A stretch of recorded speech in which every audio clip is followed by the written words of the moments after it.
Señoras y señores, muy buenas tardes en su programa Retos y Desafíos. Para nosotros es un gran placer, un gran honor, de nuevo estar con una nueva entrega en su programa donde hacemos análisis de categoría mundial. Hoy, en la segunda parte o a partir de unos cuantos minutos, vamos a tener una entrevista interesante. Pero siempre estamos a tono con la realidad internacional, una realidad marcada por situaciones en el plano geopolítico que siguen abordando como una sociedad que está siempre en vaivenes. Como siempre hemos dicho aquí en el programa, un día te dicen una cosa que es positiva, otro día aparece algo negativo, entonces los mercados reaccionan. Y la reacción de los mercados pueden afectar positivamente a algunos actores de la economía, pero también al mismo tiempo afectan negativamente otros actores de la economía. Pero también, siempre que hay situaciones de vaivenes en materia de crisis internacionales, la posibilidad de que los mecanismos que detonan el crecimiento del crimen financiero organizado se ponen activos, porque aprovechan los escenarios para poder, lógicamente, generar ingresos, ganancias en esos escenarios que son los que más le convienen. Así como le convienen mucho por el tema de las debilidades institucionales de los países, así como esa conducta y mentalidad corrupta de los gobiernos, también le convienen que existan elementos de crisis de esta naturaleza, porque pueden hacerlo. Y más en un mundo donde realmente el tema de la tecnología es un tema dominante, y sobre todo la inteligencia artificial, donde puede utilizarse para múltiples objetivos, propósitos que de ellos muchos son lícitos y otros que no son lícitos. Pero mientras tanto vamos a comenzar con la regla de oro y al mismo tiempo le damos la salutación a mi amiga del alma, que siempre estamos aquí, o está ella o estoy yo, en su programa Retos y Desafíos. Teníamos como un par de semanas que no nos veíamos aquí simultáneamente, pero aquí estamos. De modo que a usted le doy la bienvenida, pues yo creo que yo vine último que usted al programa. Y adelante.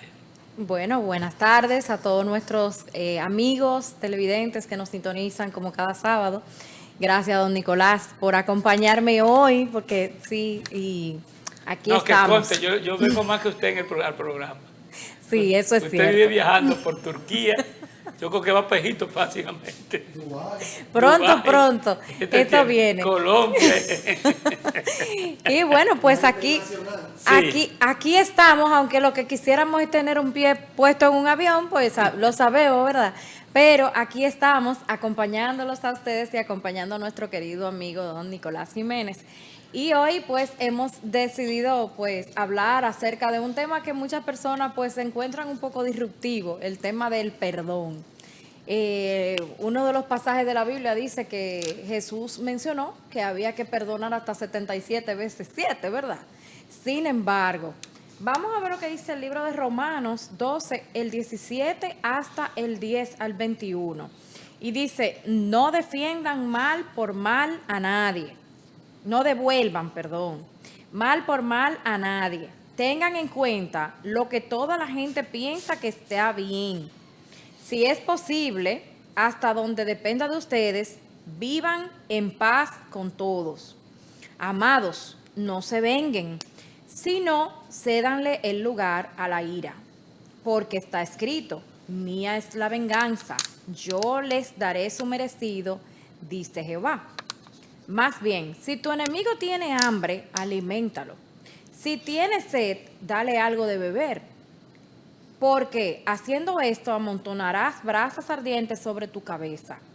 No te dejes vencer con el mal, sino sigue venciendo el mal con el bien.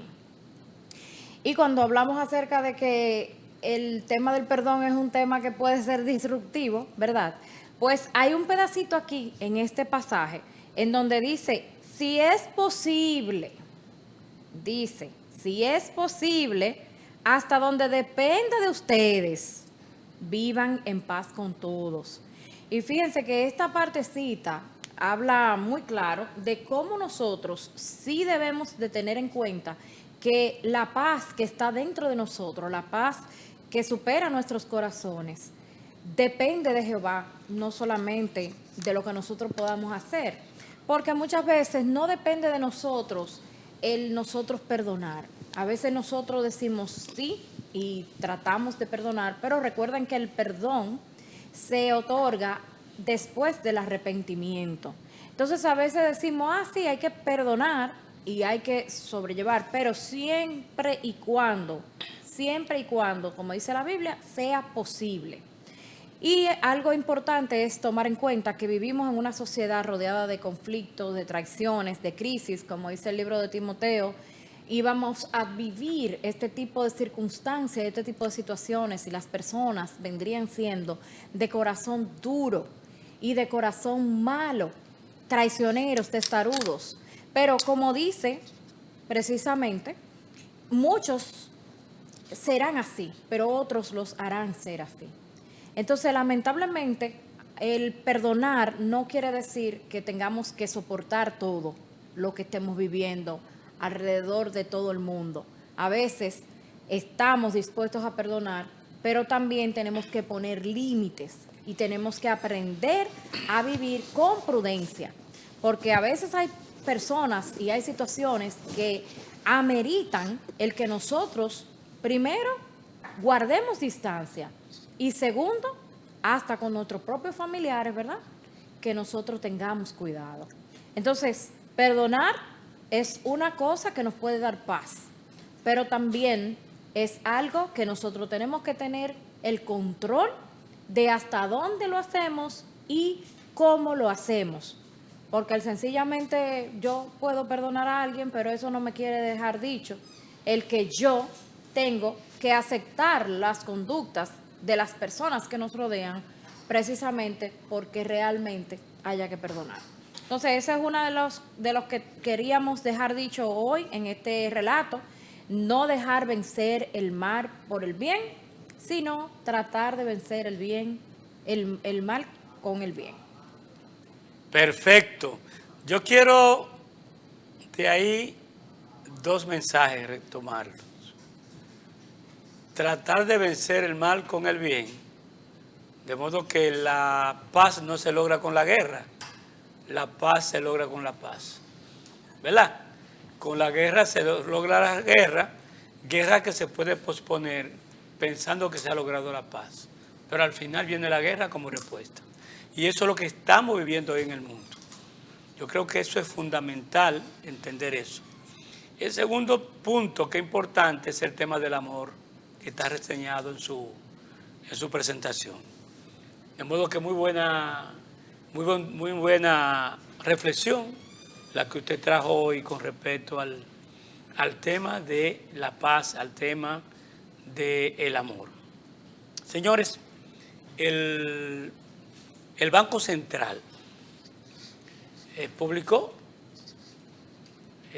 cómo se va desenvolviendo la economía dominicana con respecto al indicador mensual de actividad económica, que es un indicador que lo hace el Banco Central a partir de recoger un conjunto de informaciones. Y el Banco Central está diciendo que la economía creció en el mes de marzo a 5.1. Si uno lo compara con el año pasado, pues el comportamiento de la economía no solo en el mes de marzo, sino en el trimestre, fue bastante limitado. De hecho, eso me motivó a escribir un artículo en el periódico Hoy, bajo el título, Cuidados con las metas. Y así fue. Las metas no se lograron. El promedio ahora, enero-marzo, es 4.1, y dentro de las cosas que señala el Banco Central, está el tema de la explotación minera, y canteras. Yo soy lo que digo, bueno, está bien, la exportación, sobre todo impulsado por el oro, de oro, sí que es bien que aumentamos las exportaciones, pero qué lástima tenemos en República Dominicana que no utilizamos esa materia prima para agregar valor mediante la industrialización. Qué pena que vamos a acabar con nuestras minas de oro en el tiempo y la República Dominicana. Eso no va a ser más que un impulsor de crecimiento, pero no jamás un impulsor de transformación productiva. Qué pena la ceguera que desde hace décadas tenemos en este país. Aún existiendo luces como la de Juan Bosch, que habló de ese tema con respecto a esa vulnerabilidad de la sociedad dominicana de no convertir en valores agregados profundos la materia prima naturales de la que disponemos. Al mismo tiempo, el informe habla que un factor importantísimo fue la construcción. La construcción creció en el mes 8%, eso es comparado, ¿verdad?, con el mes anterior.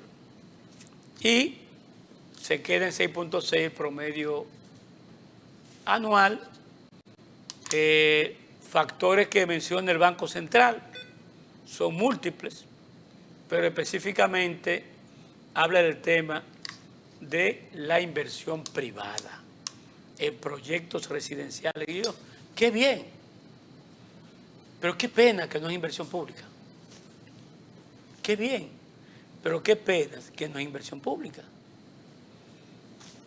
En la inversión comerciales, en turísticos, pero qué bien, en turismo, pero qué pena que no es inversión en transformaciones productivas. Que también se refleja el tema de la tasa de interés. Bueno, eso lo habíamos dicho el año pasado, que la caída, la reducción de la tasa de política monetaria que había iniciado el Banco Central se iba a reflejar 3 o 4 meses después. Ahí se está reflejando. Entonces, República Dominicana tiene que levantar la cabeza al mundo. Señores, el indicador de crecimiento es un tema que hemos inventado los economistas, vacío. Si un crecimiento económico en el tiempo se sostiene, pregúntale si es sostenible socialmente. Pregúntate si ha sido sostenible socialmente. Ha sido un crecimiento de la productividad que ha ocurrido. ¿Se ha reflejado eso en la mejora del bienestar de la población a través del crecimiento de los salarios reales? Dominicanos, para una cosa o para la otra, abramos la conciencia. Necesitamos políticas públicas que históricamente son escasos los momentos que hemos tenido para hacer posible un desarrollo con justicia social, sostenible y al mismo tiempo inclusivo. Mira, ahora estamos con la marasca con respecto a los Estados Unidos. El Tribunal de Comercio Internacional de los Estados Unidos solicitó un reembolso de los aranceles que fueron recaudados ilegalmente por el gobierno de Estados Unidos. Sí, está bien. Está muy bien. Mira, tanto en teoría económica y sobre todo profundizan mucho más los sociólogos, existe el tema del costo hundido o sumergido. Incluso fue uno neoclásico, que primero como Marshall, que hablaron de eso, después hablaron los keynesianos, Samuelson, el propio Keynes. Yo me guío mucho trato de ver los planteamientos de Paul Krugman. Si tú hoy va a resarcir, o no resarcir, porque no es resarcir, que me equivoqué ahí. Tú vas a devolver un dinero que cobraste ilegalmente. Ya, o sea, cobrarte ilegalmente. O sea, tú, gobierno, viola los principios legales. O sea, pierde la moral para después aplicársela a los ciudadanos. Y entonces, ¿está bien? Le devuelve el dinero a los importadores. Se lo están devolviendo. Pero tú sabes cuando se aplicó el impuesto, el impacto que provocó en el crecimiento de la economía, en el empleo y en la inflación. Tú tienes la posibilidad de irte al pasado, 5, 6, 7 meses para atrás, para resarcir eso. No. ¿Tú te crees que la mercancía que consumieron los consumidores, más cara por los aranceles y sobre todo ilegales aplicados, esa inflación que se generó, no produjo daño a los hogares en la población? Y ahora tú le vas también a devolver eso a los importadores. Señor, el daño que tú le hiciste a los consumidores queda ya hundido ahí y no se recupera nada más. Por lo menos para eso debe servir también la teoría económica, para que vean críticamente las cosas desde el punto de vista social. En la medida que las empresas se apresuran ahora a gestionar que les devuelvan, eso simplemente es un impacto contable, un impacto de flujo financiero. Pero aquellas empresas que como resultado de eso tuvieron que reducir los niveles de producción, incluso desplazando mano de obra, mandándola desde su fábrica para su casa desempleada, y esos daños provocados, esa hambre que pasaron la gente. Pero hay otro elemento importante. Si tú produces bienes y servicios importando mercancía, poniéndole un arancel, colocando esa materia prima, en el caso de esta mercancía, un arancel a las empresas tuyas, eso genera un costo. Y no solo genera efecto inflación local, sino que tú también exportas esa mercancía y tú le exportas con ese arancel. Y entonces los pueblos que te importan a ti tienen que comprarte más caro. Señores, entendamos lo que está pasando en el mundo. Entendamos lo que está pasando. Yo siempre he ido de acuerdo con que haya que intervenir en el Estado, pero no con abuso y rompiendo las leyes y violando las leyes. Eso es injusticia.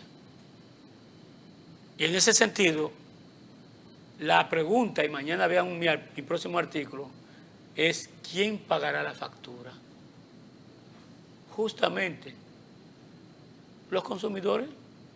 Los consumidores pagarán la factura. Los trabajadores pagarán la factura. Los países de menor desarrollo pagarán la factura. ¿Quiénes se ganaron los cuartos primero? Porque ahora viene una cosa. Cuando a ti te ponen un arancel, ¿hoy tú crees que el empresario va a bajar su tasa de ganancia, su margen de ganancia? No.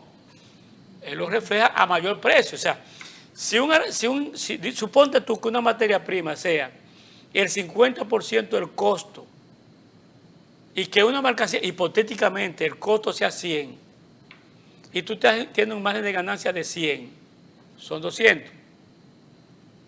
Pero si ahora esa materia prima, tú le pones un arancel, ese costo sube y al mismo margen de ganancia, la masa de ganancia del empresario, y no estoy usando de plusvalía, ganancia, así burgués,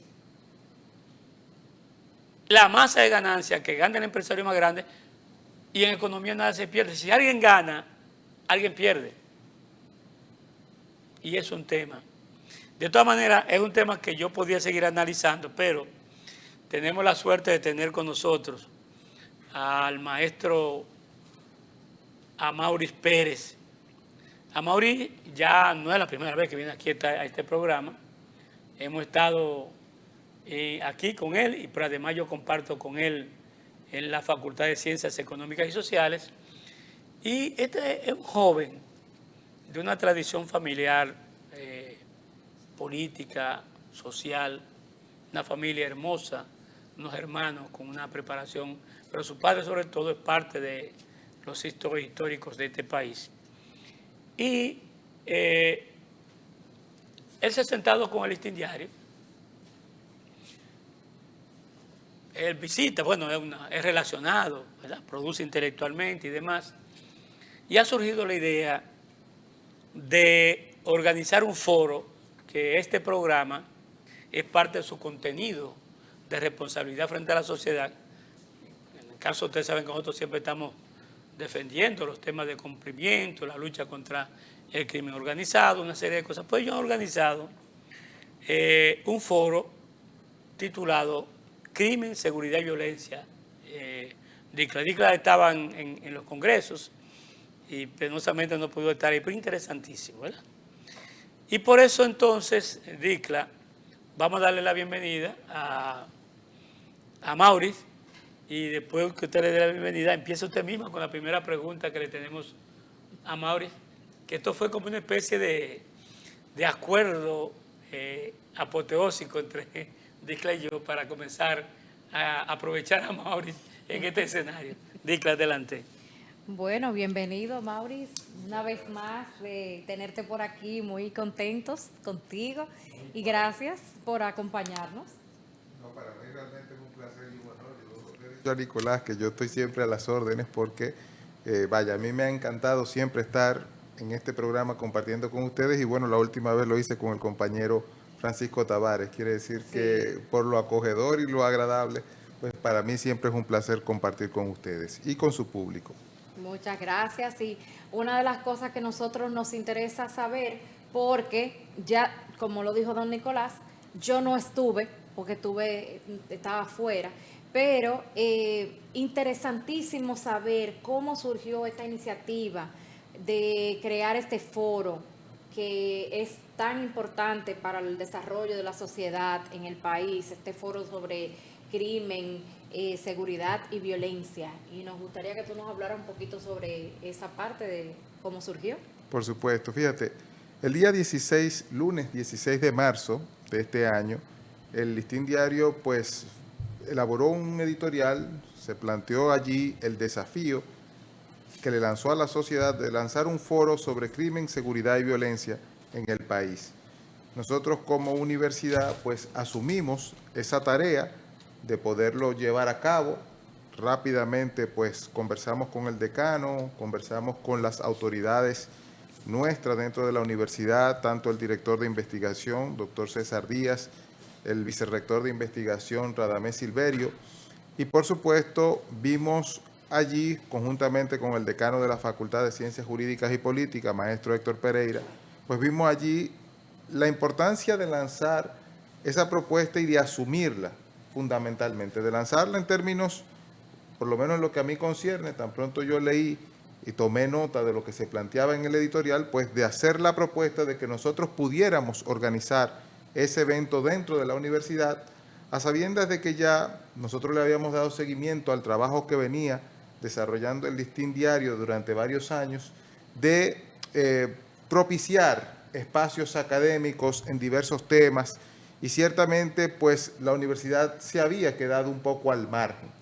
Y en ese orden también vimos la oportunidad de que un evento de esta naturaleza tuviera ese respaldo de ese medio para poder trascender públicamente en el espacio público, y ciertamente lo que nosotros hemos venido viendo a nivel de, de la organización de eventos que por lo regular no trascienden nuestros propios escenarios, pues ciertamente yo entendía que con ese esfuerzo conjunto, pues ciertamente se podía proyectar en términos de impacto hacia la sociedad.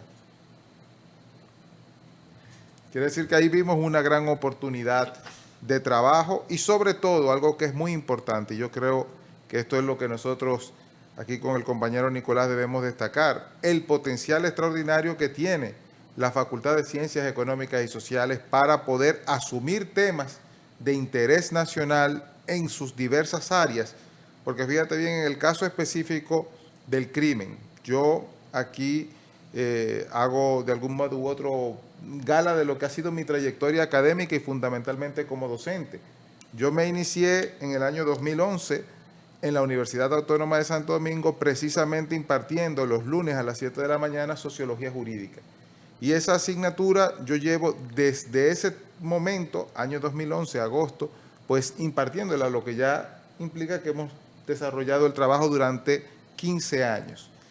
En ese ámbito, yo siempre digo, fíjense bien, yo obtuve mi doctorado en el año 2014, yo trabajé específicamente el tema de la manumisión, quiere decir las cartas de libertad que se emitieron aquí en el país, fundamentalmente en la región este, desde finales del siglo XVII hasta la abolición de la esclavitud. De hecho, hubo una carta que se pasó el periodo cuando se llegó a abolir la esclavitud se abolió el 9 de febrero y hay una carta emitida con fecha 17 de febrero. Eso se puede entender porque obviamente las noticias no circulaban con la misma rapidez y agilidad que hoy se da a través de las redes, pero ciertamente también era una forma de garantizar de que esa libertad se hubiera podido hacer efectiva. Pero en todo caso, reconociendo que el fenómeno que nosotros estábamos estudiando era un fenómeno jurídico y por ende se adentraba dentro del campo de la sociología jurídica. Y de hecho, tal como lo explica el sociólogo Jean Carbonnier, pues ciertamente ese fenómeno de derecho es un fenómeno jurídico primario porque se identifica y crea derechos. Y precisamente pues eso es básicamente lo que hace y reconoce las cartas de manumisión y las cartas de libertad hacia los esclavos.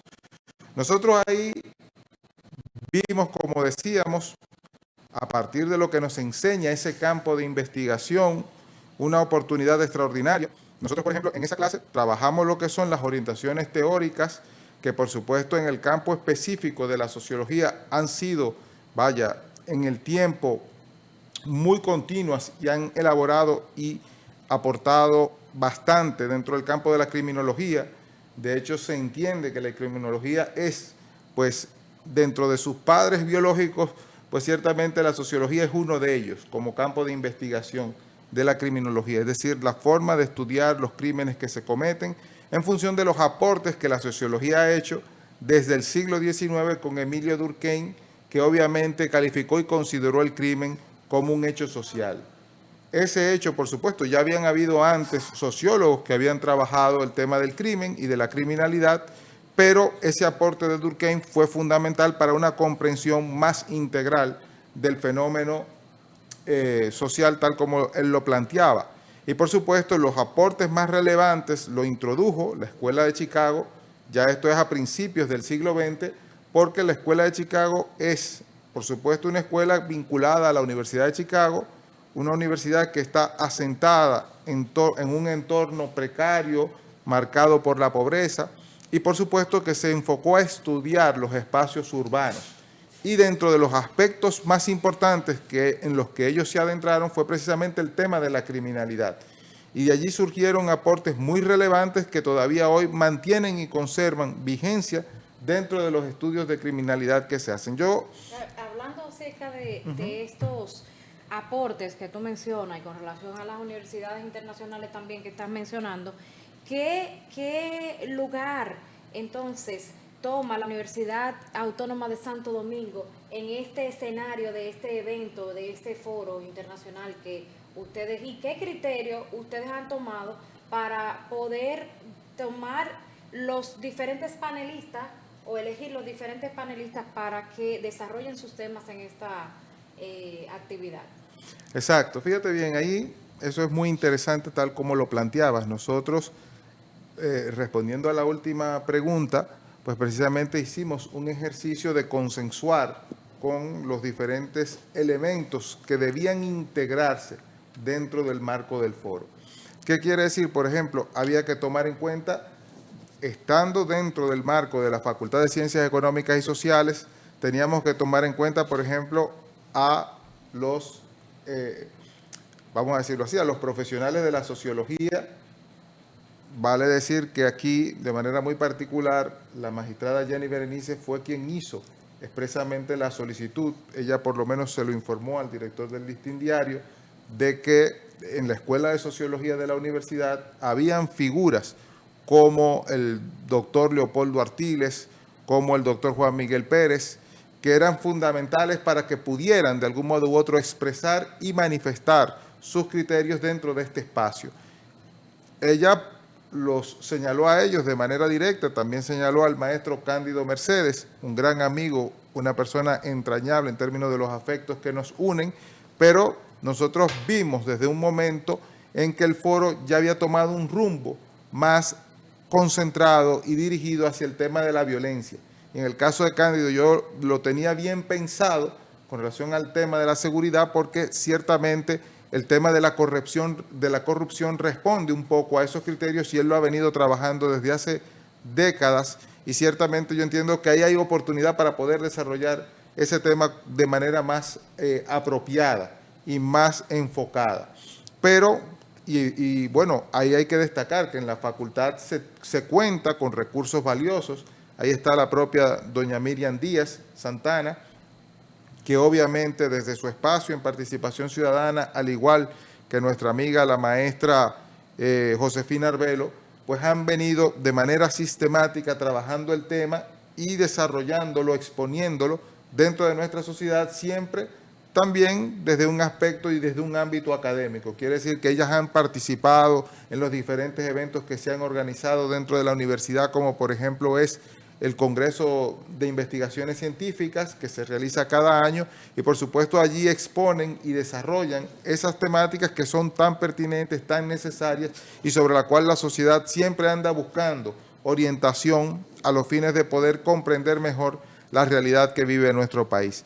Nos consta que, como decíamos, se hizo un ejercicio de equilibrio, se integró, por ejemplo, al Instituto de Género para que en la persona de Mirna Jiménez, pues se hablaran de los delitos y de la violencia sexual y de la violencia de género, que es un fenómeno que lastima y hiere a nuestra sociedad.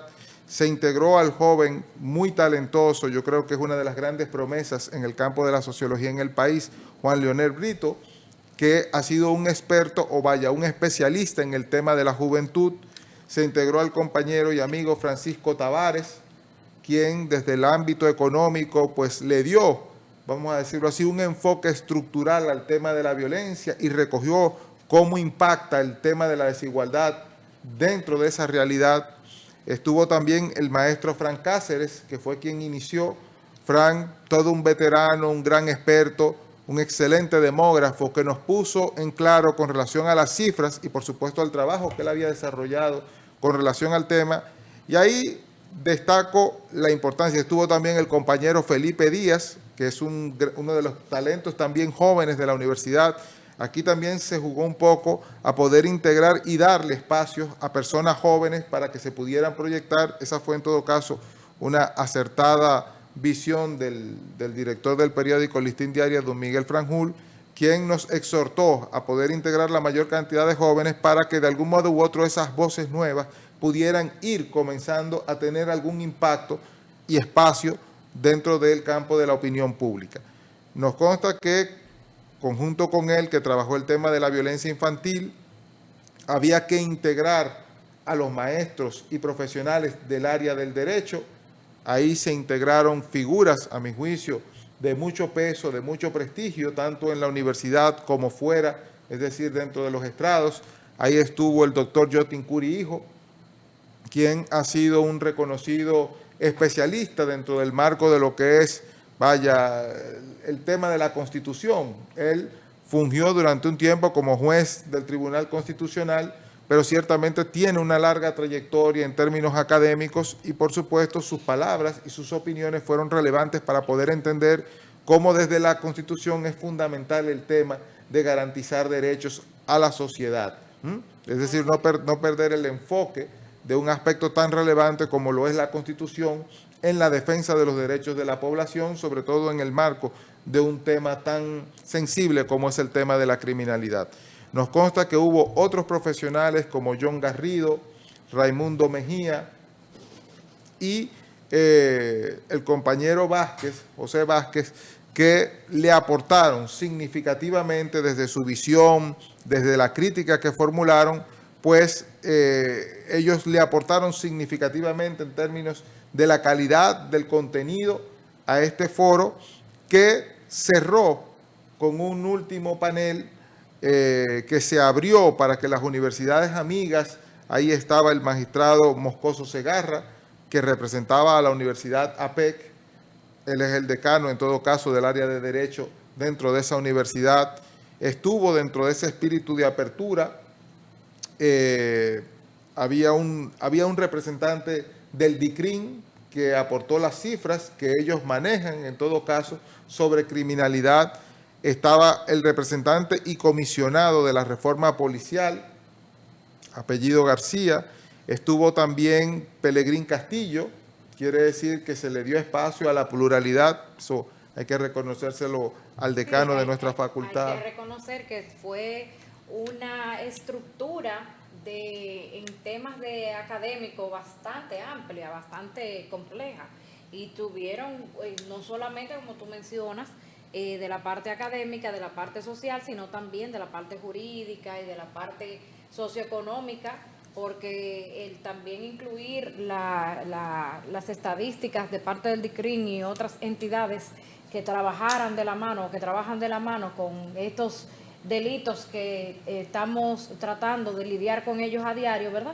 Es importante. Ahora, me surge una pregunta breve antes de pasar con don Nicolás. Y bueno, no podía faltar de mencionar a la magistrada Jenny Berenice, claro, quien impartió la conferencia magistral. Excelente. Y que realmente ella hizo una exposición brillante desde nuestro punto de vista en términos de los criterios que ella formuló, porque le dio un enfoque, uno podría decir, cuasi sociológico, sí, a lo que ella desarrolló como exposición, que fue una anatomía sobre el crimen en la República Dominicana. Quiere decir que desde esa perspectiva, pues ciertamente su aporte, ¿no?, para abrir el foro y dejarlo en los niveles, Nicolás, que pues todo lo que estuvimos ahí pudimos disfrutar, es decir, superando con creces, por lo menos ese es el criterio al final con el que concluimos haciendo la evaluación de equipo que realizamos, pues ciertamente las expectativas fueron muy por encima y ciertamente en ese orden jugó un papel muy importante la figura de Jenny, que se mantuvo todo el tiempo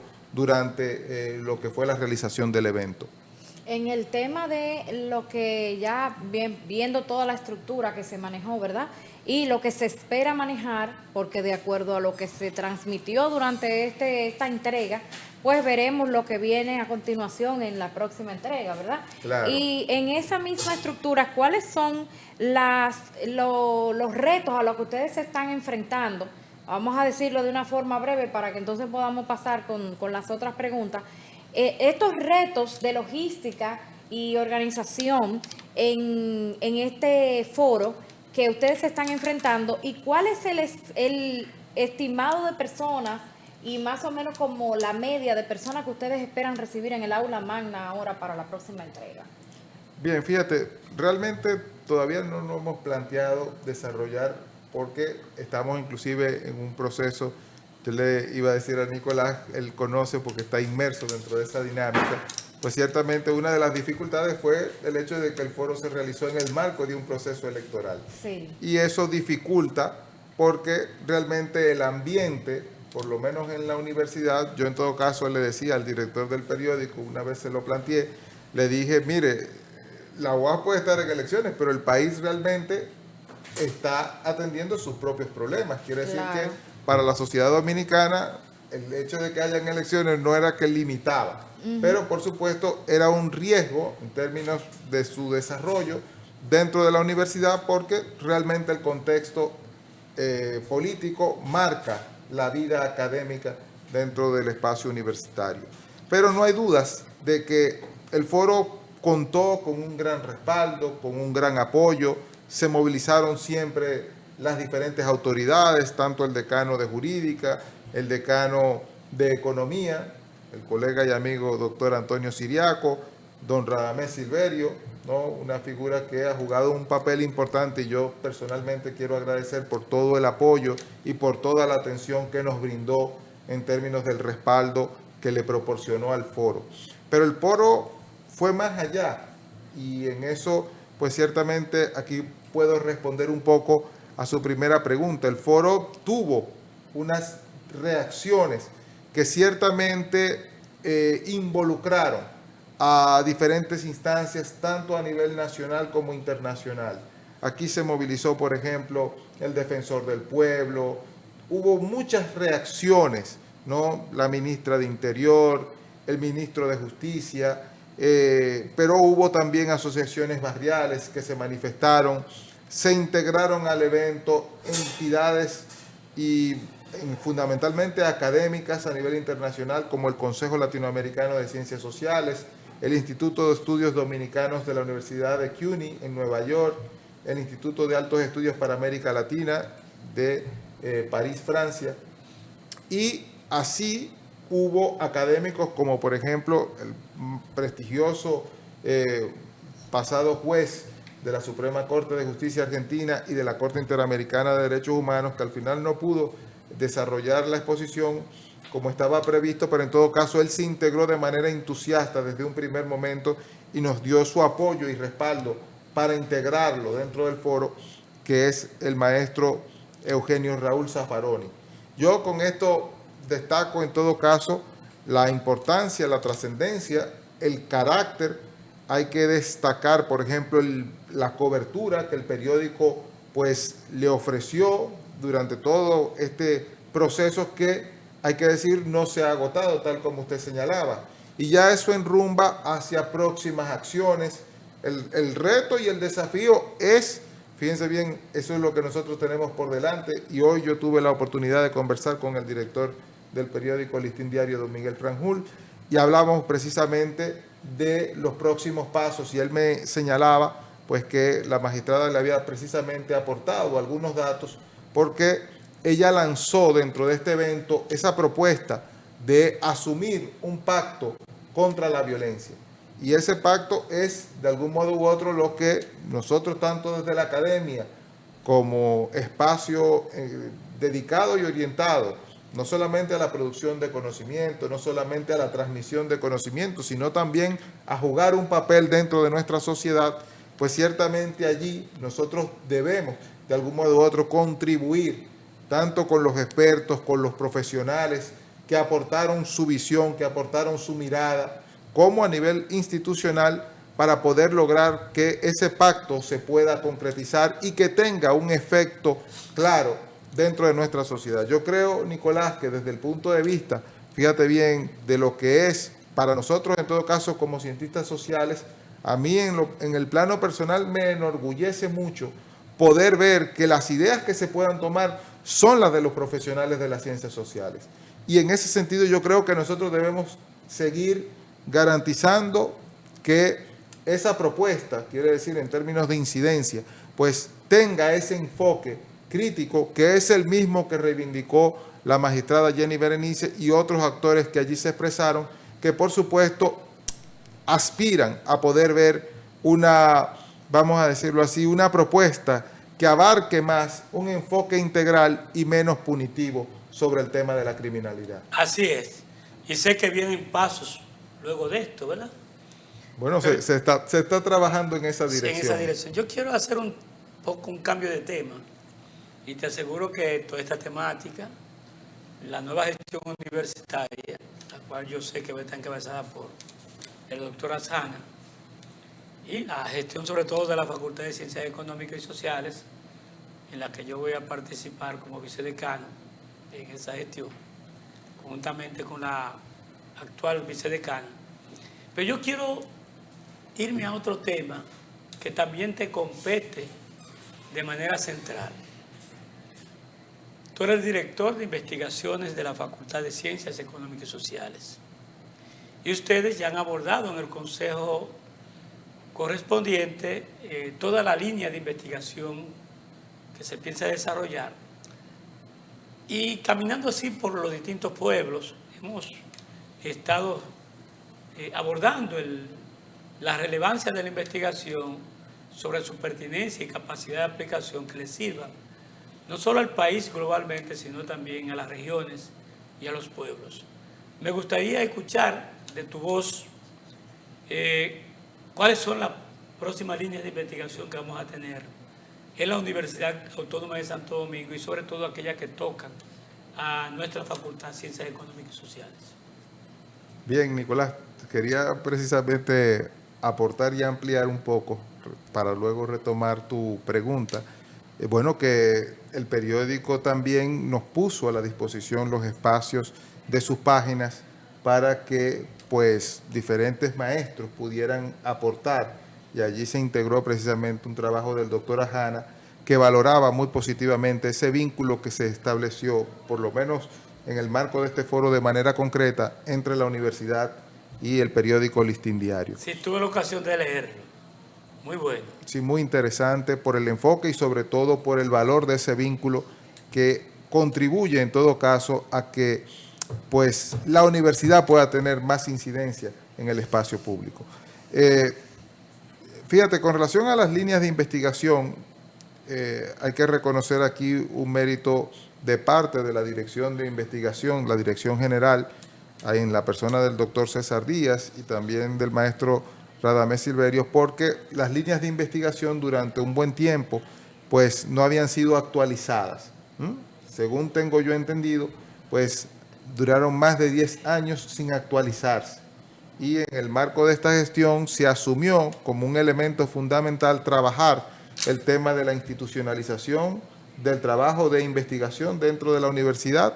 Así se logró, por ejemplo, con el Congreso Internacional de Investigaciones Científicas que se lleva a cabo cada año, el cual pues adquirió, vamos a decirlo así, un carácter superior en función de dársele ese precisamente estatus de congreso y ya no de jornada, que lo proyectaba como algo más limitado o reducido. Y por supuesto el carácter internacional pues hace que se vinculen, que se conecten profesionales de otros países dentro de lo que es la fiesta de la investigación de nuestra universidad. En ese sentido, por supuesto, las líneas de investigación que se trabajó, estuvimos precisamente revisando toda la documentación y pues fue fundamentalmente en relación a los institutos que nuestra facultad posee. Nuestra facultad cuenta hoy en día, aprobado por el Consejo Universitario, quiere decir que rigen de manera vigente y con todas las de la ley, porque esa es la última instancia en términos de lo que es, de algún modo u otro, el curso que toman para poder ser aprobadas las medidas y resoluciones dentro de la universidad. Pues la universidad hoy en día cuenta con 5 institutos. El primero de ellos es el Instituto de Investigaciones Socioeconómicas, que es un instituto muy orientado, integrado fundamentalmente por personal de la Escuela de Sociología, por docentes e investigadores de la Escuela de Sociología y por supuesto de la Escuela de Economía, con un enfoque muy adentrado a trabajar las cuestiones socioeconómicas. Está el Instituto de Estudios en Género y Familia, una problemática fundamental, transversal a todas las áreas del saber, la cuestión de género, y por supuesto que la facultad haya asumido, yo creo que eso nos coloca, Nicolás, y hay que decirlo con orgullo, en la vanguardia de lo que es un movimiento académico consciente y que de algún modo u otro reivindica lo que son las necesidades y los problemas que afectan en todo caso de manera muy particular en este caso a las mujeres en sus diferentes vertientes. Hay 3 institutos que se lograron crear en el marco de esta gestión, que son el Instituto de Estadística y Demografía, que dirige el buen amigo Julio César Mejía Santana. Es un instituto que abarca todo lo que son, por ejemplo, las estadísticas vitales, la natalidad en el marco de la demografía, los matrimonios, las defunciones, que interviene y se cruza con otras áreas del saber, como por ejemplo la salud pública. Yo creo que ese Instituto de Estadística realmente tiene un campo muy amplio y esas líneas de investigación son acorde con las líneas de lo que esas áreas de formación, esas áreas de estudio de las ciencias sociales, la demografía en particular, pues trabaja y aborda. El tema de la población, el tema del desarrollo, el tema de la migración, son elementos fundamentales y centrales dentro de esa área de estudio.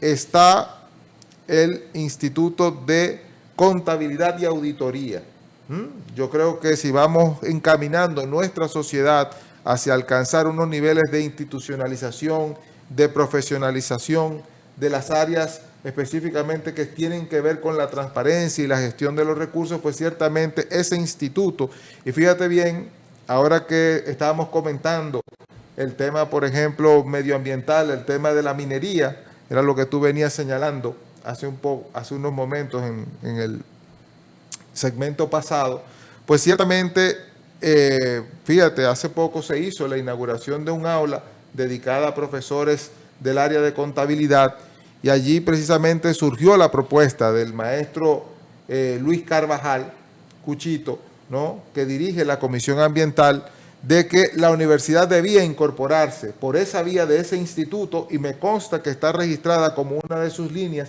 en hacer auditorías medioambientales. Y eso es fundamental porque nosotros tenemos que saber con qué recursos contamos, con qué recursos disponemos. Quiero comentarte que la auditoría medioambiental es transversal. Claro. No es de contabilidad. Por supuesto. Entran los temas de sociología, aparte de la contabilidad, economía, marketing, administración de empresas, entran todos. Ahí están todos. Y la sostenibilidad. Totalmente. Y bueno, el último de los institutos que se aprobó es el de Turismo y Mercadeo, que incorpora una problemática fundamental y central dentro de nuestra sociedad, como es comprender ese mundo del turismo, que obviamente aporta recursos y beneficios, pero que es bueno que nuestra universidad lo estudie porque, como dice el dicho, Nicolás, no todo lo que brilla es oro, hay que ver las cosas que de algún modo u otro también pueden estar siendo generadas de manera negativa por el turismo. Quiere decir, con un espíritu crítico y sobre todo constructivo, porque al final para eso es que debe estar la academia. Nos consta que hay 2 institutos más, no queremos dejar de mencionarlo. De marketing, de mercadeo y... El de Gestión Pública y Administración, que ya está aprobado tanto por el Consejo General de Investigación como por la Comisión de Investigación y Posgrado.